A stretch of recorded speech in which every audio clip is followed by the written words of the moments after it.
Moving on to the demonstration, we're now based inside of our portal, which is the first core component of the case framework. And at our portal level, our users, this would be the site that our users would access on a day-to-day basis. You can see we logged into SharePoint as a user. I'm an administrator in this instance. I've got the ability to access the tasks in a universal task list, and this is a K2 out-of-the-box work list that we provide for SharePoint. So I can see I can do the case approval for license application 134. I've got a view into all the running instances, and there's currently that one application request going through, and I can see it's green, and we've got no escalator cases. So everything you're seeing on this page is provided by the case framework. You would just need to obviously adapt and modify the process that is relevant for your particular case. We have three processes here. It's a license request, a research request, and a correspondence request. So I'm going to go ahead and do a new research application request. And what we've done is we're using InfoPath form services in this scenario. K2 is very good at interacting with most form technologies that are .NET enabled. Nice thing about InfoPath is it is a Microsoft technology, and we can embed it inside of SharePoint, as you're seeing in this instance. So I'm going to go and make a new research approval, and the idea behind this form is we're just capturing some information that's going to initiate the process. So I can got some user details here, and I want to capture a research application maybe on behalf of someone else or for myself.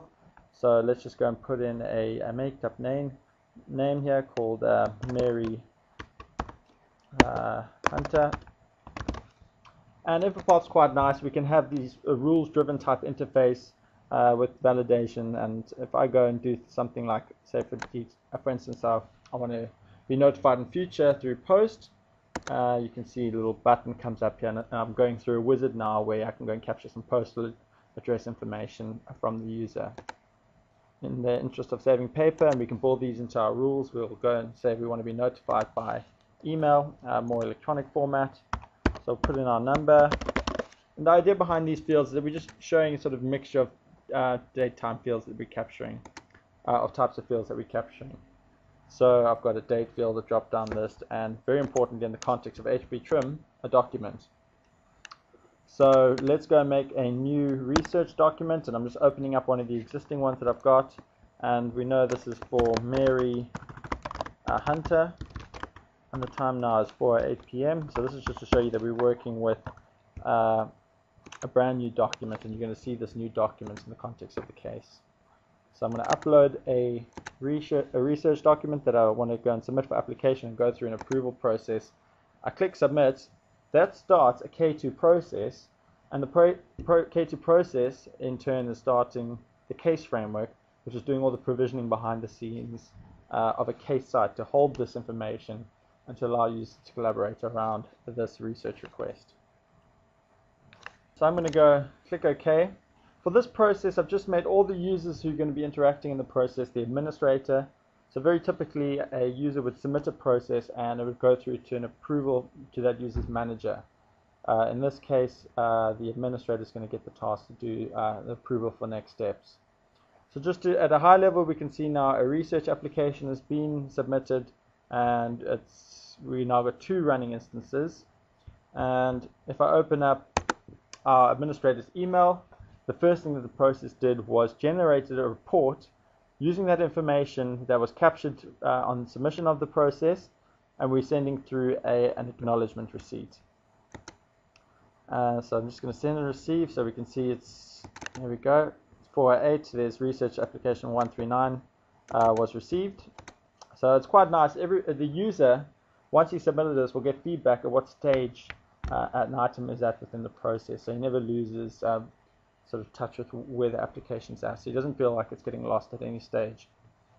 Now what we did in K2, we also generated a acknowledgement receipt, and we attached this to the email. As I said, this could have been any type of document that's supported by SQL Server reporting services. Then this document was generated just using that information that was captured on submission. So we've got our method of contact, we've got the case reference number, and it's just a confirmation of what's actually happening behind the scenes. So we're happy as an end user that this process has started. The administrator now, if we refresh our work list, has got a task to do the case approval for this research request.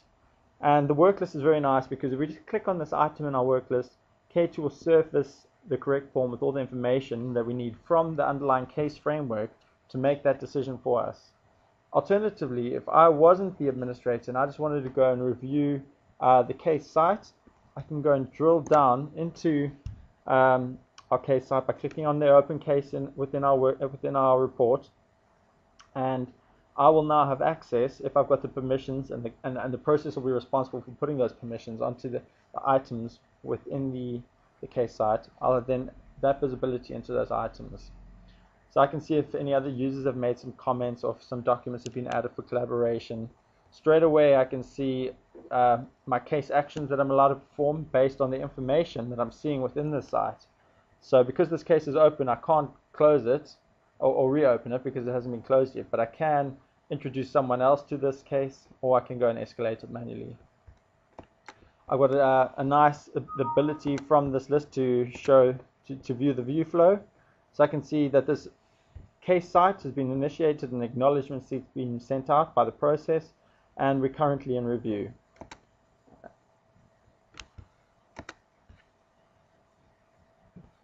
Just other items that make up our site are the tasks that we need to perform, any ad hoc processes that have been initiated from our case actions, and we can then go and view sub-items and sub-processes that feed into this parent process. I can now see that if there were any comments that we fed into the comments list, any documents, and what you will notice that the record, the acknowledgement receipt, and the initial research request have been made records.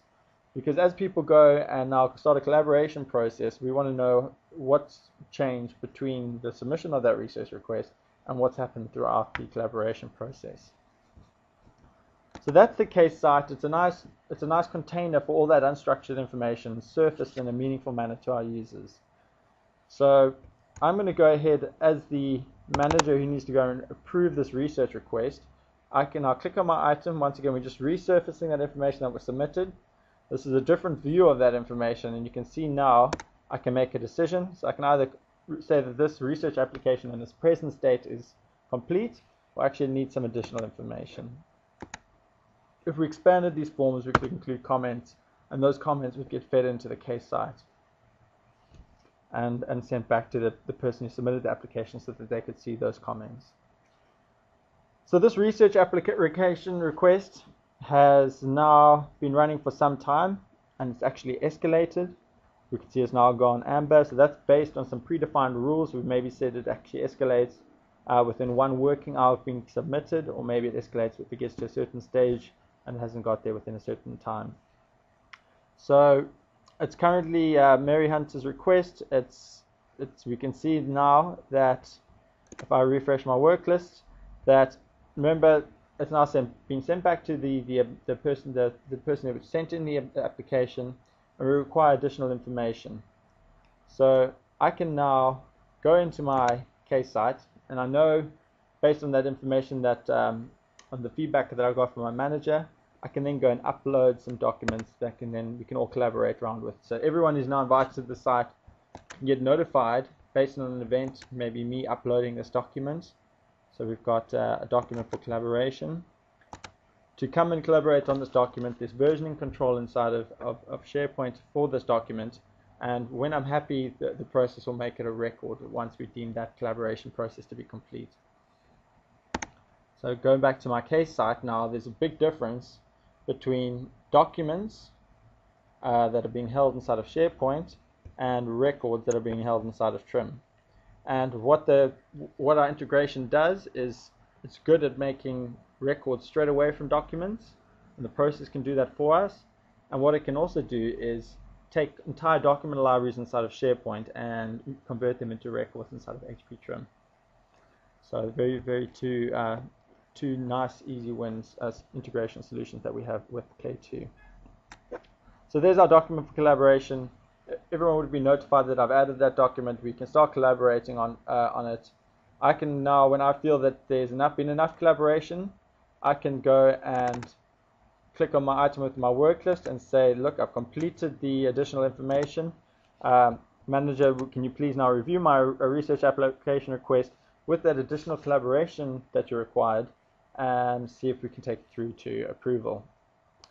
So now as the administrator, so remember I'm just logged in as the same user getting all the tasks to save me from having to log in and out, I can now go and we've got some very nifty functionalities directly from our work list where we can go and sleep this task for duration of time if need be, redirect it, so maybe I want a colleague to review this with me, and I can redirect this task to him so that I actually lose ownership of it and give ownership to someone else, or I can delegate the task so that I still maintain that ownership. And at any stage I've got access to the view flow, and that view flow is just the same one that we make accessible in this report, and we can see now that it's gone through a state of collaboration and it's now awaiting review, and only once review is completed will we go and send an update and close the case. So it's just showing you some of that parallel branching of from a stage. So if I now go from our work list and go action review completed, so I'm happy to approve that research request. The first thing my process needs to go and do is notify the applicant that his research request has been approved. So once again, I'll just go and open up Outlook here, and we can see we've just got a nice simple notification from the process that the application has been completed. And if I go to my case site, you'll notice that items dropped off my work list, and research application 139, which was in an active process, will now have been changed to a closed process. So it's still there inside of SharePoint as a portal, so we can still go and search for it using our SharePoint search. And if I do go into that site, you'll notice now all the documents that were involved in the collaboration process will now be records. So there's our closed case. So all the items within our case site are still searchable because they're still there, and we can see now all the documents that were in the collaboration state have become records. So there's our document for collaboration inside of TRIM, and we've even got a business audit, which is more business type process information that we captured about people who are interacting with this process. So maybe when the process escalated at certain stages, when someone viewed a document, and we make that a record as well. If we go and open up HP Trim, so this is where we've defined our file plans, we've classified how records need to be stored. If we go now and search for all records for Mary, you'll see straight away we can see that Mary has submitted a research application, and it was case 139. So if I go and expand that container, K2 and the process has actually put those documents within that container record, and it's actually set all the metadata about those documents and the container record, so we can go and search on many properties, not just the case number.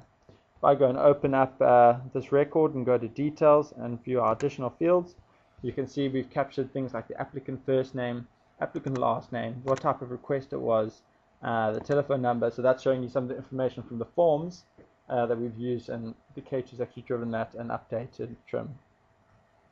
So now information is accessible to us in TRIM, and it's accessible inside of SharePoint, because eventually somewhere along the line we actually do need to go and clean up SharePoint, and the process will be responsible for doing the decommissioning of the sites and making official records of all those items and adhering to the retention periods that are required maybe by government for keeping documents for a certain amount of time.